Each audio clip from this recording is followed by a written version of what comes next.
Welcome back to the Better Than Best Academy, where we have extraordinary conversations with interesting people.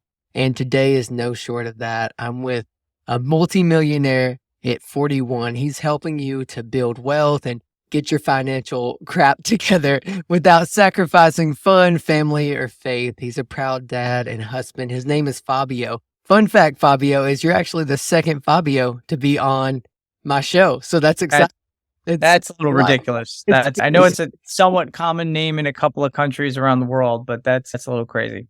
Yeah, I agree. I'm like, what are the odds of having two Fabios on my Yeah. show? But now, Fabio, as we dive into today's conversation, I'd love to open with asking you about your tagline on Twitter, or I guess we call it X now, where you said, "Money ain't wealth." It's such a thought-provoking idea. So I'd love for you to kind of start there and tell us a little bit about where that came from. Sure. And I thank you again for having me. Hopefully we can have a fun conversation and just touch a bunch of topics. Hopefully, folks get value out of it and maybe change a little bit of their lives or think about things a little bit differently in the world of finances and beyond. Sure. The tagline, I'll get to. It's obviously J.K. Molina has likes and cash. I remember hearing that, and it kind of just made me pause and go, "What is he doing there? What does he mean?" So I liked the fact that it made me stop.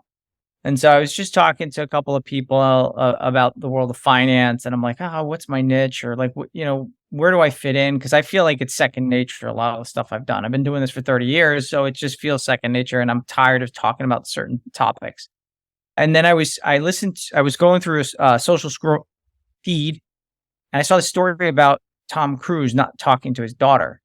And I was like, "Wait, what?" And, it's like, is this clickbait or whatever the hell it is, And it was just the lead up to Top Gun 2 Maverick. And, he's the man, 60 years old, jacked and like shredded and, worth several $100 million and can do anything and everything he wants. And, generally a good guy. And I thought, wow, like, so his family isn't, in the greatest of shape. And then I just all throughout, like, it just came flooding into my brain, all these millionaires and billionaires who are divorced or have dependencies and addictions, or they're out of shape, etc. And I was like, the pursuit of money is great, and I can tell you, like, my own journey. Like, I hit my $1 million mark, and then second million, and I'm just like, there was more. I wanted more.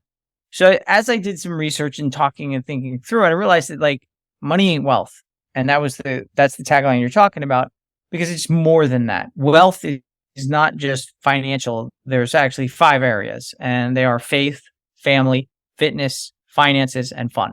And if you look at it, and the way I talk about it is, if you're missing one of the 5, yeah, life will go on. No problem like that. You can be unbalanced in certain areas for seasons of your life, and we talk about that, and you have to go, grind to get yours. And once you make your bag, you can go do everything else. But a lot of times folks, ignore it too much, and it's to the detriment of their, like, family. They end up divorced, health issues, things of that nature. Or it's like, hey, they're, 40, 50 years old, and all of a sudden they realize, they hadn't had fun, and they should have. So for me, that's where it comes from. And I hope it just sparks the conversation when people are like, what the hell is this idiot talking about? Of course money is wealth. And so then occasionally I'll say, no, here you go. And some of my tweets will ask, like, if you can only pick 2 of 5 of these things, what would you pick? And then people realize, like, well, I want it all. Yes, you want it all, and you should all. And so that's what I'm trying to communicate to people. I love that. And it sounds like you've got such a great grasp on it, and I agree. As someone not nearly in that area yet, but it's so great to see, because a lot of my work is I work with those entrepreneurs, those Mhm. fathers that have kind of been in that space of, they've worked really hard to get where they're at, and then, like you said, they're either unfit, or Yeah. they're unhappy, or they're on the brink of divorce, or already divorced multiple times. And it's so curious. And my goal and my mission is to help those guys either prevent any more damage happening, Yeah. or potentially prevent that from happening to them in the future. And it's such a great idea. And I like how you did it in such a almost kind of tongue-in-cheek way of saying money ain't wealth. It's such an interesting. Well, yeah, just like, hit you and just be like, what is he talking about? And that was the thing again with J.K. Molina about likes and capital. I'm like, well, those two things don't quite get together. Mine is like on the same plane. Money and wealth kind of are associated. Likes and cash, that's like a totally abstract thing.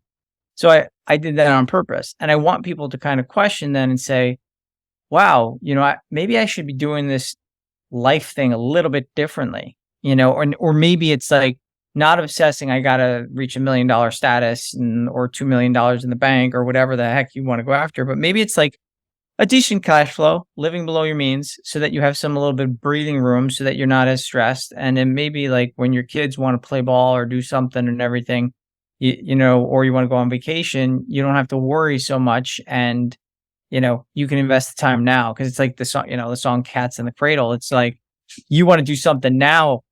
They want to do something now with you. And you're just like busy or work or tired or on, all that. And then a couple of years from now, they don't want to hang out with you. My kids are 10. So I'm very aware of that situation. Yeah. Wow, that's so good. I'm curious with that thought, what is something you would tell like maybe a listener or someone watching that maybe they have young kids and they're in that grind mode. They're in that mode to really succeed and to build that wealth and almost at the expense of their family and their own health. What is something you would tell them? And I'm not a saint. I'm not the best at it. I still struggle with it at times too, because I want to like have my me time. I want to read. I want to do that. I want to build a side hustle and do all that other stuff. But what I would tell them is it doesn't take that much time out of a day to have an impact. It could be something as silly as like, you want to watch The Simpsons together? Let's just watch The Simpsons together. You want to watch this movie together? Great. You want to go to an arcade? Let's go to the arcade. And maybe you drop a couple extra bucks because you want to win that big prize because that's what they remember. So for me, I literally just think back to the memories that I have of my parents and vacations and things of that nature. And I'm like, signature moments in time. And it's not stuff that always has to cost money. It could be something as silly as like, hey, we're going for a family walk. Daddy's a little stressed right now. Let's go outside. Not that I do. I hate the heat when I'm not working out. So it's not something I would love to do. But it's things like that where it's just these little moments and experiences that they can have that will, put deposits into the memory bank instead of like, at the end of like your life, they don't have many memories. It's like, oh, daddy was always working. For sure, for sure. I'm curious. You mentioned the heat. Where are you located at? No, I'm in Jersey, so it's not too bad. I actually just went for a run like an hour. I stopped an hour ago, got ready and everything like that. But anytime it's in like high 80s and 90s, and I'm just like, I'm done for the day. The last thing I want to do is, break a sweat and then settle in for the night. So that's just my little quirk. No, I get that. I'm out in Texas. So oh my God, I can't compare to the heat in Texas. So it's brutal. Oh, it's funny. Yeah. I've been cold plunging for a couple months now, and my cold plunge is in our garage, and it's just been ridiculous having to because I go to it the and difference. It's like 80 degrees because I have to put new ice in it because I don't have the chiller yet. I'm just kind of testing out how things are, and I'm like, okay, cool. Let me go buy like hundreds of pounds of ice to get this even close to the right range it needs to be. Good luck. Yeah. It's I can't even imagine. It's wild, but I love what you mentioned there, and it's such a practical tip for the viewers and the listeners. It's that idea of not looking at the time that you don't have, but looking at what you do have. My former boss would always say it. She had a YouTube channel and stuff, and she would mention a lot of times, even on the simple things like working out. A lot of times people were like, "Man, I don't have an hour to commit to the gym," but you have 10 minutes, and you have 10 minutes here, 10 minutes there. And that could be applied to all things. Like you mentioned, it could be something as simple as taking, an hour, maybe just going to lunch with your kids or something practical as that. That's such a simple great family board night. It's a Wednesday night or pick a night, or it's make a pizza night instead of ordering in. And it's just like, they'll remember making pizza and stuff like that. Like my mom, made pasta. I'm Italian. So my mom made pasta by hand and stuff like that. And like with us and everything. And then passed it really down to my sister who took to it and everything. But like, I have memories of those, like, just watching her make the pasta. Hey, okay, come on over. We're making gnocchi, break the eggs. Something as simple as just involving your kids in that, or it's like, hey, I'm going to go do this. This is what I'm doing. Or, oh, I'm writing a tweet. This is what it is, and it's like, well, what are you doing? just involving them a little bit goes a long way. For sure. I love that. With this idea of kids, I'm sure you're gonna love this question. What is the legacy you want to leave on this world? I mean, that's I don't like I don't want to get all choked up and stuff. Like for me, it goes back to like there's the financial side and like the mindset piece and things. And again, it's going to take a bigger commitment and to really have that impact. But I look back at myself where I was just like a financial disaster, and I had a finance degree from a pretty good undergrad college, but like they don't teach you personal finance. Like so, and I was living at home at the time and yet broke. Like it was just every dollar that came in, I was like, entry level pay, went out the door. And it was just a couple of books that I read that kind of just completely changed my mindset. So I read Automatic Millionaire, I read Millionaire Next Door, I read Rich Dad Poor Dad, I like the Millionaire Mindset or whatever the next series from the Stanley Danko, Thomas Stanley. And it just changed my mindset. And then I was able to like quickly right the ship on my finances, pay down my bad credit card debt. I went to school at night for my MBA, got high value skills, and off I was to the races. Still made mistakes and things of that nature, but it's just like I just want to share the knowledge at this stage and also to encourage people who are already behind the eight ball.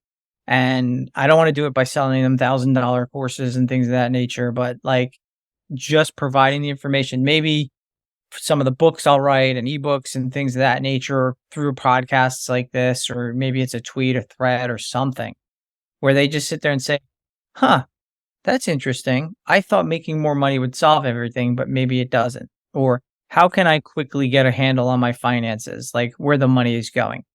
Oh, I could just download an app and connect everything. And then daily I'll know where I'm overspending my money. And it's the app's free.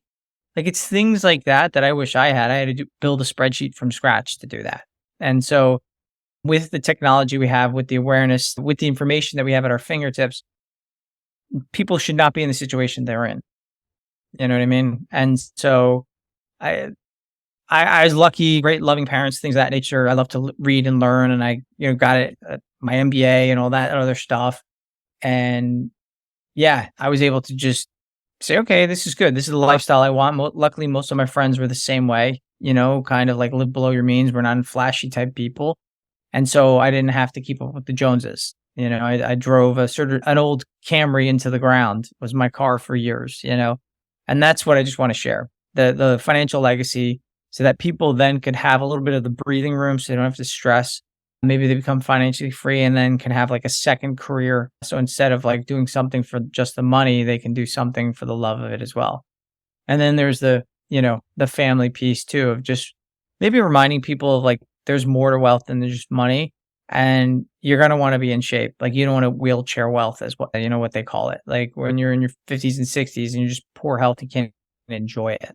Enjoy it now too. Like that's part of the message of the fun piece. And if you have an opportunity to go to a concert, or even you have to pay up the wazoo to go see Taylor Swift or whoever floats your boat, Yeah. could be worth it. Could be worth it to have that experience under your belt while you still can enjoy it. And if it's with your family or friends, go for it. I love that. I love that. And I think it's great how mindset is and it's funny to me because I feel like there's so many layers to our mindset. Because when I think about it, and I study those that have reached a level of success in business or something, but they may have missed it in another area. And I Yep. think that's so interesting. And with this idea of success and accomplishment, I'm curious, how do you define success and accomplishments? Yeah, I'll butcher it. Like the success for me, like the real way is John Wooden quote. It's something to the effect of to like, at the end of the day, knowing that you gave your absolute best. And even though the result might not like come out to it, it's like, when you put your head on the pillow at night, you did your best. And like for me, that's it. Like I know what my internal benchmarks are and what I can achieve. And I know when I took the foot off the gas, etc. So success for me is getting better and improving and doing better from that. And increasingly, it's trying to leave a broader impact on others. And it starts with my family and that type of thing. Trying to set things up so that it's a little less stress for my wife. That my kids enjoy it, but they grow up with the understanding of the value of money, and stuff. And it's not just like grows on trees or just comes out of daddy. It's like, no, mommy works too. It's not daddy's money. It's our money. And like, we're consciously spending, to use a Ramit Sethi phrase, like consciously spending money on things we value, like vacations and time together and stuff. And I don't buy crap I don't need. I spend on like running sneakers, books, and that type of stuff. Plain t-shirts. They are, I don't care. And that's where I get a little bit of the satisfaction and value. It's so good. And I feel like it's such an important message to be said, especially for the younger audience that has believed the lie that you have to go broke trying to look rich. Yeah, And you're spending all this money to impress people that don't even care or don't even like you to begin with. And yeah. if you would just find that fulfillment, and I like to look at success and that idea of it's that the marriage of impact and influence and fulfillment. Because so many times we could get stuck in, you hear it all the time, all the people that like hate their job, hate their life, Right. and they could change it. You can change it. You listening at home, if you're listening and you want that better life, like you can change it. And it comes from this space. I think it also comes from this space of not complacency, but contentment. Because a lot of times we'll chase a Oh, right. feeling, we'll chase this feeling of happiness like it's the end all be all. Mhm. But what about having joy in where you're at now? And you'll be so surprised at what that can do with you. But yeah, go ahead. I'm just nodding because like that's a message I didn't learn for so long, and it's a little bit about gratitude, and it's a lot about being happy with what you have right now, and when is enough enough? Because if you're always looking to like get something or have something or achieve something in order to be happy, once you get there, you're gonna want it's another goal and thing that you have, and so if that's the case, then by definition, 99% of your days you're going to be unhappy and grinding and wanting and wishing. And it's like, I butcher every quote, but it's like, instead like wanting what you have right now and like really being grateful for it and experiencing it and loving it and enjoying the days, because they'll often say like, when you look back on your life, it's the little moments and the little things, it's the little routines that you used to do that you're going to remember versus like, oh, remember when I got that promotion? That's not what you're going to be talking about. You're going to be talking about the time you and your family were like traveling over the thing and you stopped at this one rest stop and, my son bought these crazy socks. And like, that's what's just going to pop in your head. Or it's like the first time you had whatever fast food and like, on the roadside.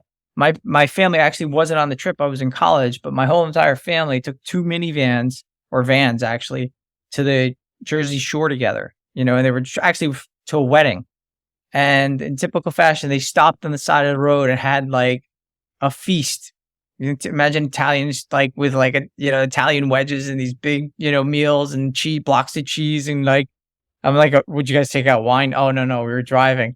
But like that's what they remember. We're playing football the day before the wedding or the morning before the wedding, and stuff.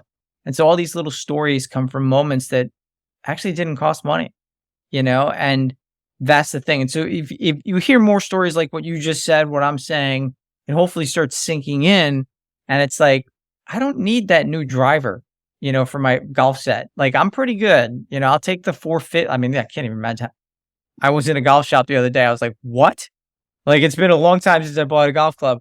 And I'm like, nah, like I'll give the 450 to like the arcade and let's go hang out and have a great day out with the family and win my kids some prizes. And we did. So, it's like, which will get thrown away and everything like that, but we'll have pictures and they'll have memories of daddy playing the claw machine until he won and like stuff like that. They'll remember that. Yeah, I love that. And it's so important to drive home that idea. I think of it even now. Me and my wife will settle in after a long day and we're not looking at our bank accounts and excited about how great our bank accounts are. Yeah. And we're not spending we spend some time on TikTok and social, of course. Yeah. My wife will be scrolling through old photos and videos of our kids, which I have almost a 3-year-old and then a 6-month. So they're still super young. But even like looking back when our almost 3-year-old was 1 or before he was 1 when he's crawling and like watching that again, it brings more joy than any like, oh, I closed this huge deal today or XYZ. Yeah. And it's so important to keep the main thing. Which you mentioned faith. I'm curious to hear a little Oh. bit when it comes to your faith aspect. I'm either going to make a lot of people out there happy or disappointed or like, what are they? So faith for me is like on a couple of dimensions. One is obviously your religion. So, and I don't talk about religion. I don't force anything on anybody. You do you like like it's a common phrase to myself to remind myself that other people are different than me and it's okay. I grew up a certain way, etc.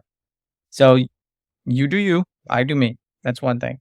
But that's important to people. And so like right. Or you can be an atheist. The other part of faith is the faith in yourself and your mental mindset. And the ability, this is really about the millionaire mindset. It's called the millionaire mindset, but it's the success mindset, etc.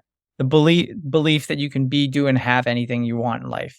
To like actually believe and say, okay, I'm gonna put in the work. I'm capable. I'm able to do this, and I'm just gonna go get it. So, and it's a little bit more about the, Napoleon Hill, Think and Grow Rich, where I think it was applied faith is how he wrote about it. But like, that's it. It's just the mindset in yourself. The fitness component is also, it's physical and mental health. Because I believe that, doing a work of a little bit of a different nature, of investing yourself in terms of like meditation and some of those things and journaling and getting your thoughts out there and maybe therapy if you need it.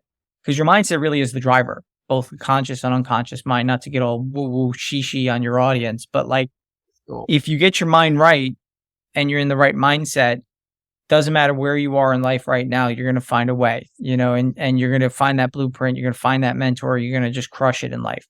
And you see it all the time. And so it's trying to eliminate both from the faith side and the mental fitness, eliminating victim thinking in your head, blaming people, taking total responsibility and ownership of your life, like just those things. And this isn't something I've been doing all my life. It was just like, I think it was like 2018 or 17 when I read Extreme Ownership, and it just kicked in. I'm like, oh my God, I've been placing blame on everybody else. Actually, another good book is Untethered Soul. As you can tell, I'm a big book reader and stuff like that. Love I it. don't even remember the whole message. I just remember it like shifting in my head about being, just blaming everybody for my situation. Oh, I'm not getting promoted at work. I'm not always happy. It's like all this and that. Control what you can control, and that's one thing. And you might have been dealt a bad hand in life. You might have been born in a bad situation, family wise or culturally wise, or in a bad neighborhood or stuff like that. You might be an immigrant like my parents were to this and barely speaking English and they made it, but they worked hard and they provided, etc. And it's just saying, no, yes, bad things happened to me or I had some bad breaks, but what can I do now? And it might not be the next time or the next time and the next time, but I always say to people when they come after me on Twitter and they're like, or X, they're like, oh yeah, but not everybody is so lucky to that. And I'm in a country that this and everything. And I'm like, and it sounds bad, like what I'm about to say. I'm like, but there's a lot of options. And I always start with, is there someone from your country or in your area or in your neighborhood or in your thing that got out, that succeeded, that was able to do better? Yes or no? And they won't ever like reply, but like, this is always the case. And there's like, read Oprah's bio, like the crap that she went through up to age 16, 17 is crazy, horrendous, etc. And look at her today. You've got folks that are dyslexic that are billionaires. You have people that were homeless and that made it. And so I didn't feel that. So I'm like, these aren't my examples. Tony Robbins always talks about being broke in a 400 square foot bachelor apartment, and look at him now. Like, it's just, it does nothing good for you to like sit there and say, dwell on the past, or this person broke up with me, or my damn ex-wife, or this, that type of thing, or I got screwed out of that deal, or I was backstabbed, or if it was office politics, or it's like, I'm this race, I'm this gender. It doesn't help you. It just doesn't. And so that's why I always try to say, look, what can you do with what you have? What skill set can you get?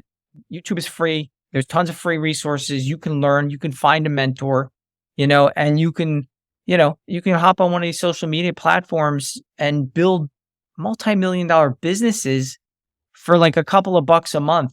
in fees and no code tools and things of that nature. And so sorry for a little bit of the right turn on this, but I just really want people to get that message, because a lot of people are like down and out and just being like, oh, this is so bad. My dad was the son of, what, and this, and alcohol or drugs, and I'm, this and that.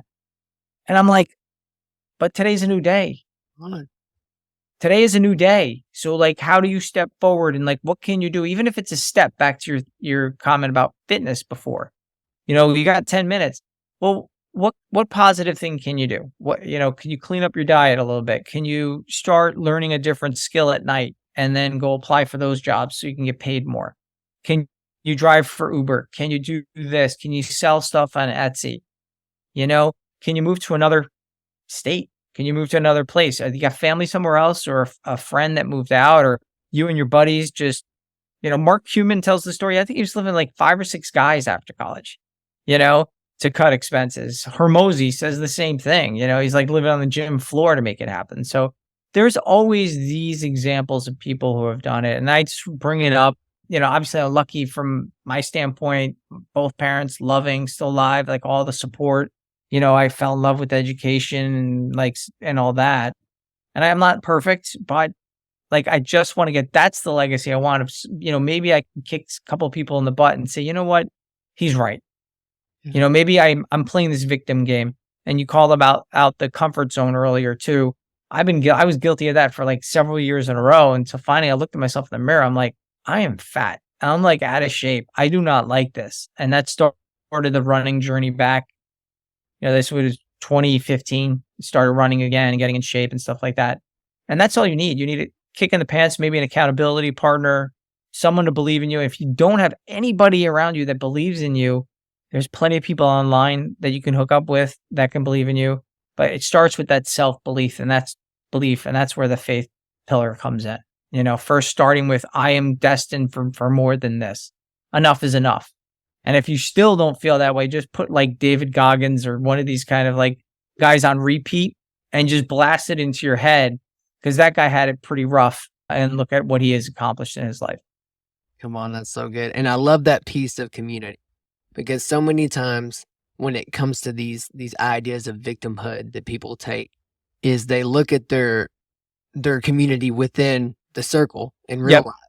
And I'm like, newsflash, you're on any kind of social media surrounded by people like Fabio, like me, that, I mean, if you're looking for a community, you found it. Follow either one of us and be encouraged by our content, because it's not a game for us. We want to show people that there is a better way. If you truly think that this is it, oh, you've been dealt a bad hand, I'm sorry, you've went through things and you can change them. And it starts with that idea of that, having that step, that mental step. Because I feel like when it comes, and I love that you mentioned millionaire mindset. Long before you were a millionaire, I'm sure it was the mindset piece that you decided, this is going to be the options that I face. Like even now, like I'm not a millionaire yet. And even before we hopped on this call, I was like, I'm about to be on a podcast with a multimillionaire. This is my new normal. Being in places around millions is my new normal. And it's breaking those limited beliefs is what's going to get you into the rooms that you want to be in. And I could go on this forever, but yeah, I'm so glad you leaned into that. And it's just to build on that too. It's like, cause like, I feel like what I did wasn't super special, although I did the work. So for me, changed jobs, went to school at night when my friends were partying. I still remember, those 3 years that I was working at a company, my friends that were 21, 22, during up to that time, they were partying at night, coming in a little bit hungover, and I was sitting at my desk reading the Wall Street Journal because I want to learn about business, and I put in the effort. During lunch, they'd all sit together in this big room and have lunch together, and I couldn't do it because I was writing my papers during my lunch hour. And that's how I did it, and at the start, I don't want this to be like a woe is me, but like I didn't have the money to be like, okay, let me go buy a laptop, so I did my work on the company laptop and like during the day, and that type of thing. And so I don't want this to come like a woe is me, but I just like put in the work. You can just set aside a little bit of money, whatever you can, invest it in whatever whether it's business, real estate, stock market, whatever it might be that makes sense for you. and get that compounding machine working for you. Make interest work for you, not against you. Against you is like consumer debt, credit cards, personal loans, car loans, things of that nature, taking money out of your pocket. The moment you flip the script and you play banker and you invest in the market or wherever it is, and there's risks involved. The market's overheated. It's going to, at a certain point come down and then it goes back up and everything. It's like a little bit of a yo-yo, but generally up and to the right. And so that's why it's like online calculators. That's what I did. Actually, I did it with spreadsheet. You punch in X amount of dollars for, X amount of months, et cetera. Now I have a free app on my phone. I just punch in the numbers every so often just for, to amuse myself. Like, I wonder what this could grow to. And that's all it took. It was a couple of bucks, a 401k, et cetera, taking a company match, living below my means, driving my car into the ground, but still being happy. We went out to dinner every weekend, my wife and I bought a book every weekend. I read way too much, and like a nice bottle of wine here and there. So we still had fun, but we were made sure it's like, I got to put away X% every month and life will take care, the rest will take care of itself. I love it. And you keep mentioning books because I have to ask. So, top 3 books that have made the most impact on your life. So I'll probably say more than, because I'll go career and finances and stuff. I think I did a thread on this, and I could always like send it to you afterwards. But from the financial standpoint, it was Millionaire Next Door, which opened my eyes. That was it. Automatic Millionaire, because it was the latte factor. That made me go too extreme, to be honest. It's like saving every dollar, and investing it and paying down my dad. But it was really smart about autopilot. Like, that was the thing for me.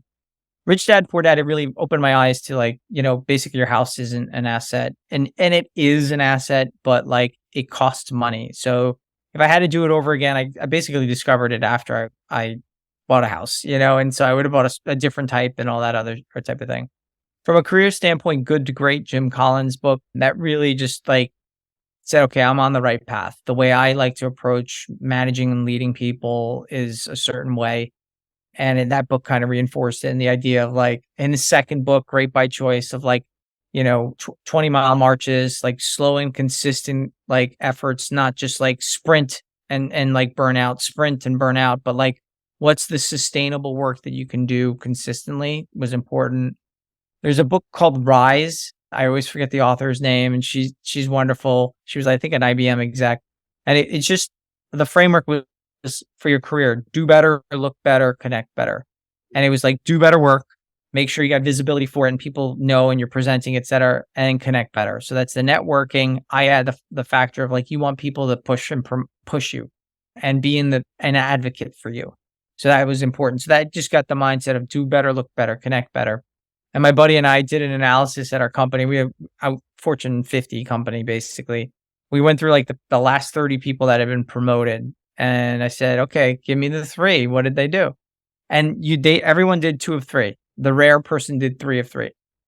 So you can do like great work and then showcase it. And they're like, wow, we got to promote this guy.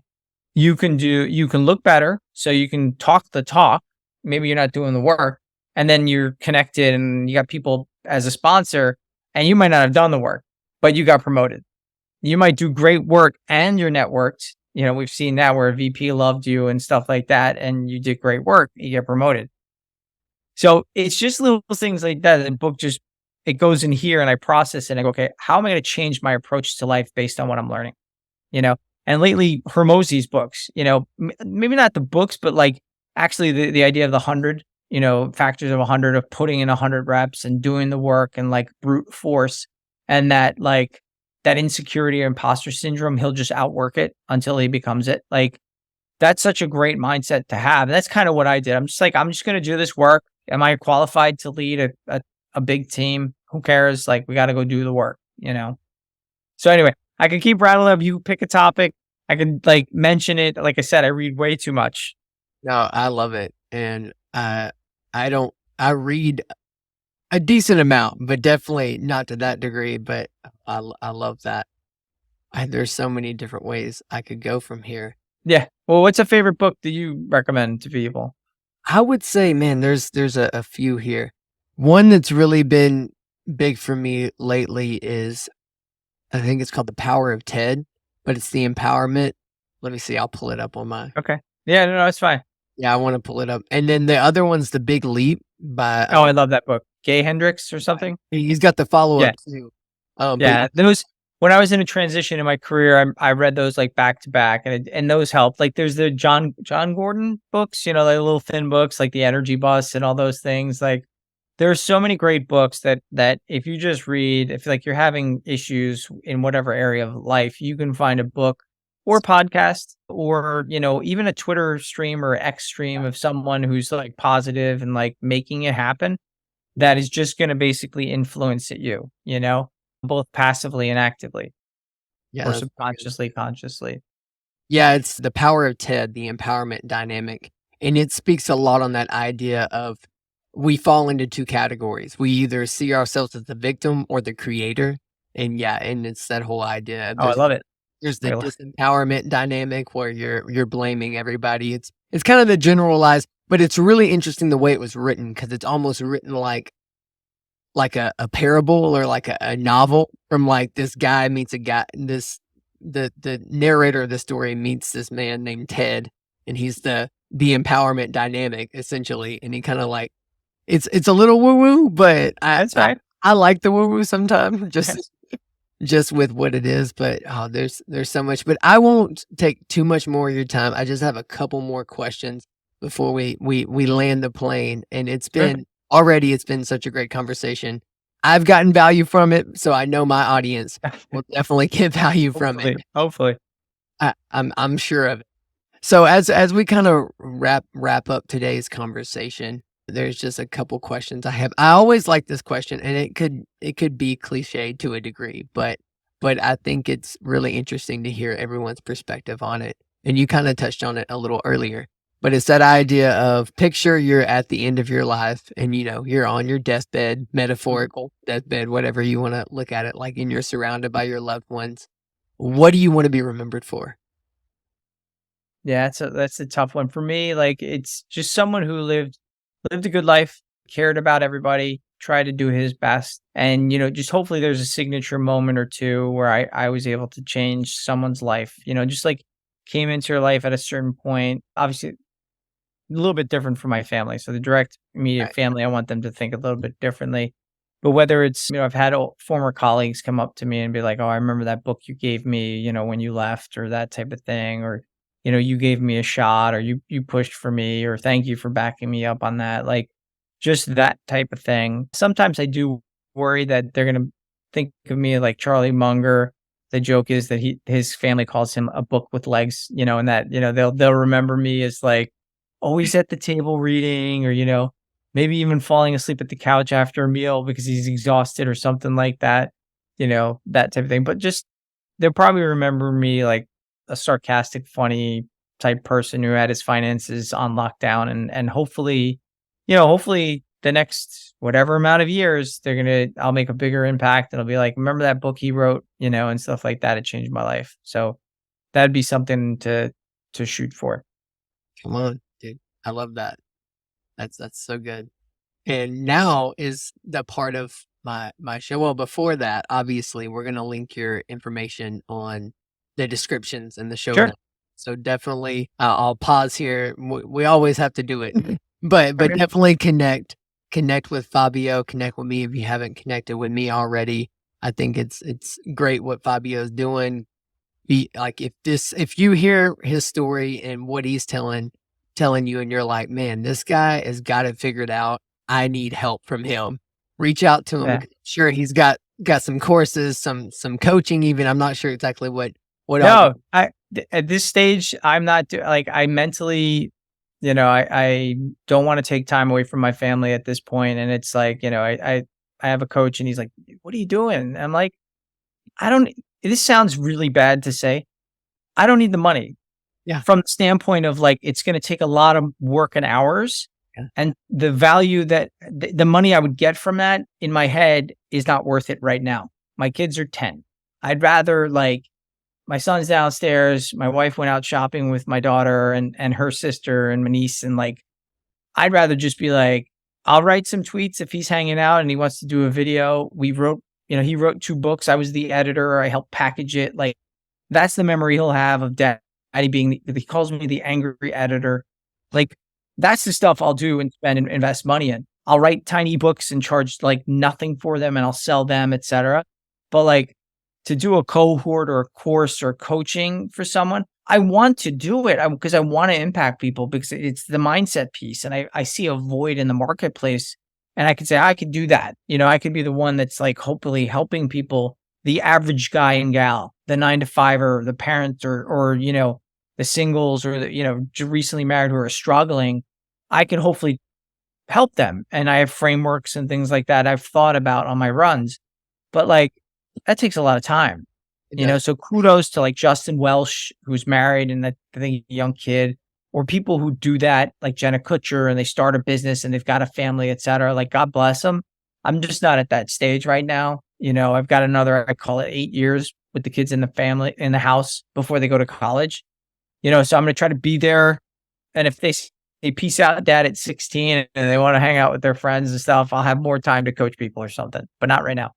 Love it. I love it. But yeah, until then, definitely go read your exes. I don't know what they're calling it these days. I know. Twitter, F Marciano. It's easy, like F Marciano. Fabio, it's F Marciano. And it's, I'm trying to share like lately a little bit of hot takes, things that make people think a little bit harder about like the 9 to 5 or solopreneur and stuff. I think I was there too, early, like 20 years ago, trying to start a side hustle.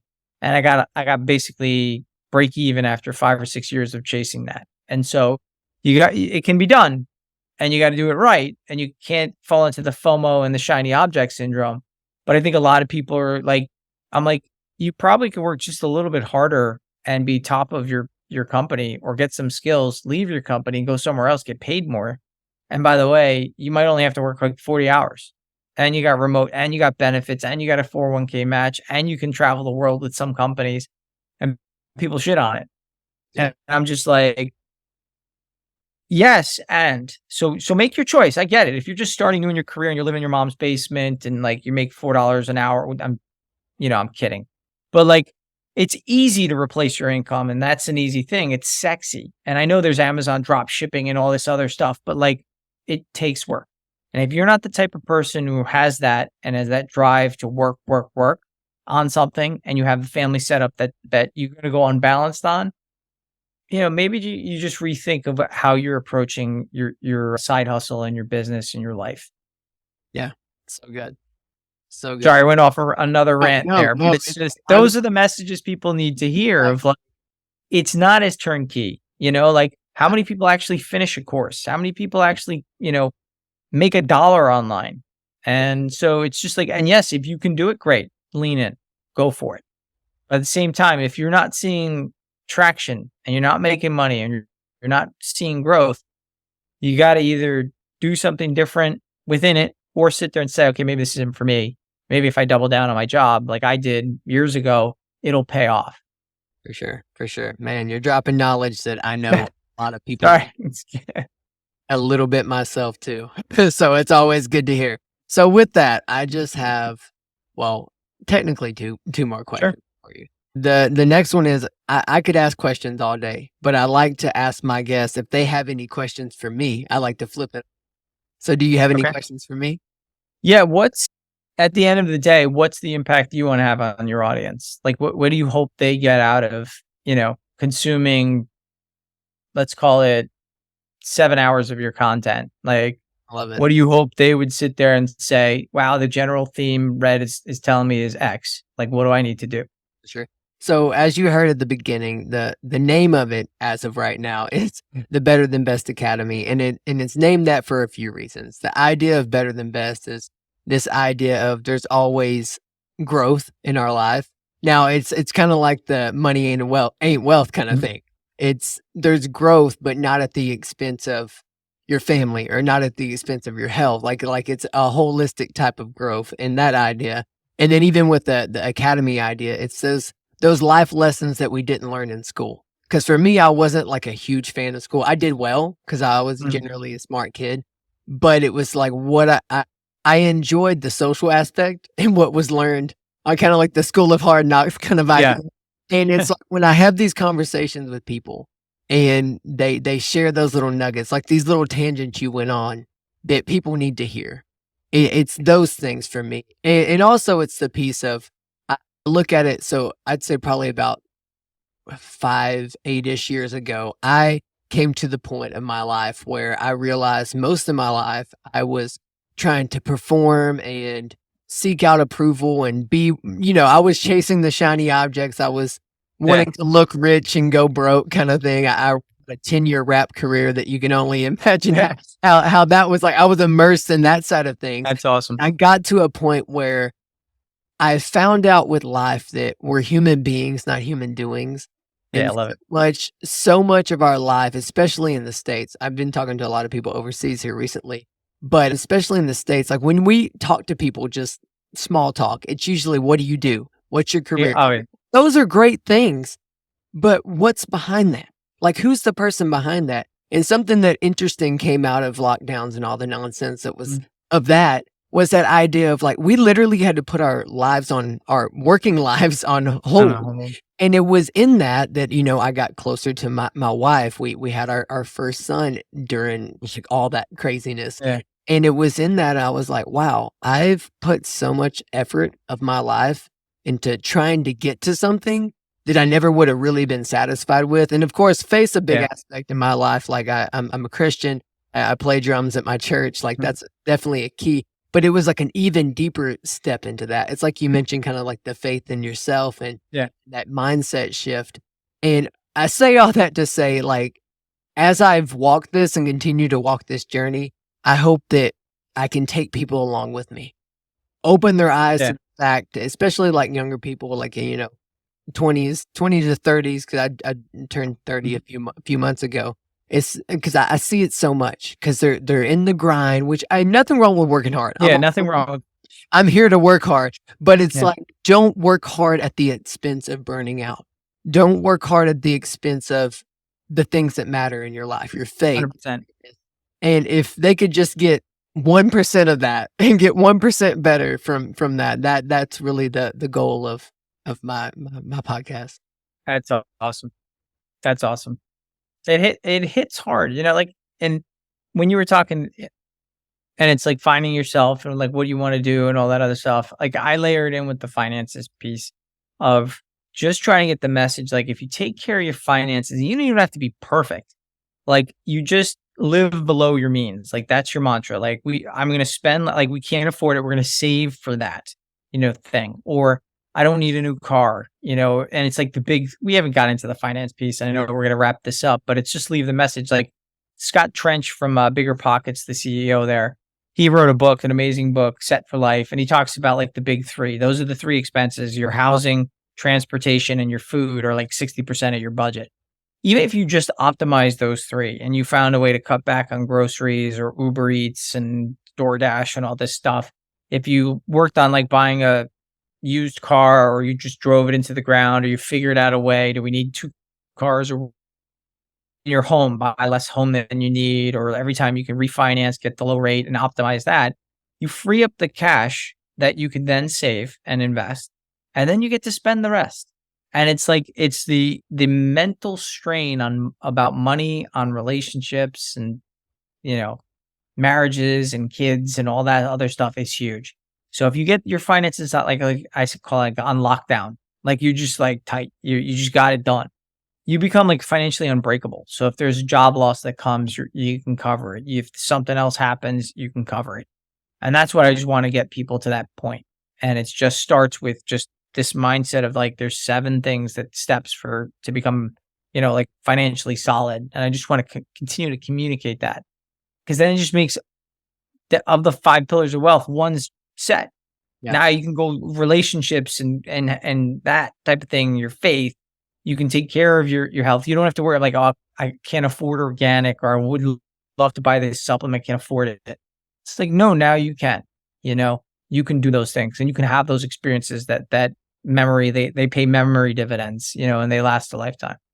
For sure. Man, I love it. It's been, and we totally could go for another, Yeah, yeah, yeah.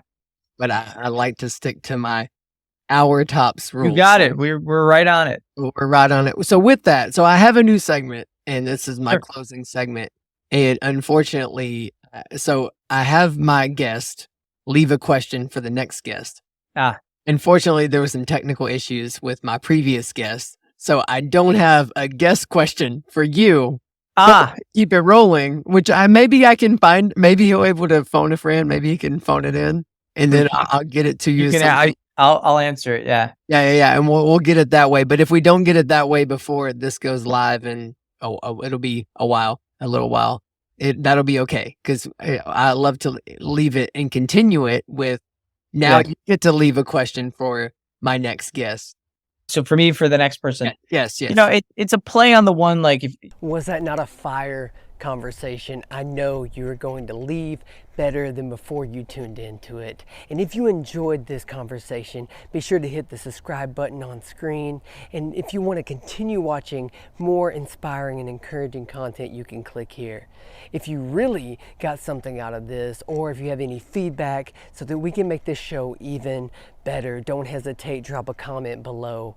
As always, thank you, and I look forward to seeing you again soon.